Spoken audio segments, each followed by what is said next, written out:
Mirzapur ৫০ episode release হয়ে গেছে। Amazon প্রাইমে আপনারা অ্যাভেলেবেল পেয়ে যাবেন। এখানে মুন্নাকে দেখানো হয়েছে, এখানে সেরকম আহামরি কিছুই দেখানো হয়নি।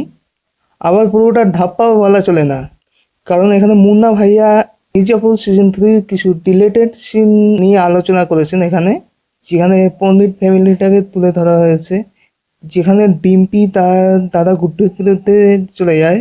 আর কলেজের সিন দেখানো হয়েছে, যেখানে একসময় মুন্না ভাইয়া রাজ করতো, এখন সেই কলেজ গোলু দখল করে নিয়েছে, যে কিনা একসময় ওই কলেজেরই সাধারণ একজন ছাত্র ছিল।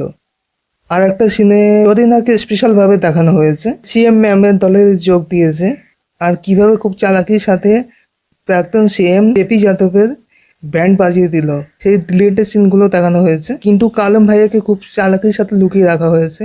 আর ডিলেটেড সিনে আর একটা সিন দেখানো হয়েছে, সেখানে ত্যাগী পরিবার, ছোট ত্যাগী এবং বড় ত্যাগীর যে কনফিউশন ছিল সেটাকে সলিউশন করে দিয়েছে।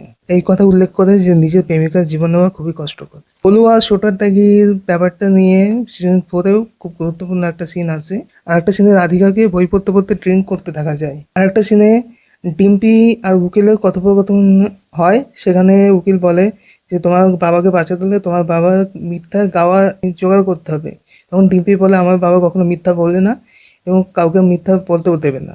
আর একটা সিনে দেখানো হয় গরু গুলি খাওয়ার পরেও সবার চোখে ফাঁকি দিয়ে কীভাবে পালিয়ে যাচ্ছে এবং নিজের দমে গুড্ডু পণ্ডিতকে জেল থেকে ছাড়িয়ে আনে। সবথেকে গুরুত্বপূর্ণ কথা হলো মির্জাপুর সিজন 3 শেষ পার্ট নয়, এরপরে সিজন 4ও আসতে চলেছে। আর এই ৫০ এপিসোডে মুন্না ভাইয়ের শেষ ডায়লগ ছিল, চিন্তা করো না তোমরা, আমি ফিরেছি, আবার ফিরবো। যারা দেখুন এই এপিসোডটা দেখতে পারো, অ্যামাজন প্রাইমে অ্যাভেলেবেল আছে, ইউটিউবে পেয়ে যাবে সার্চ করলে।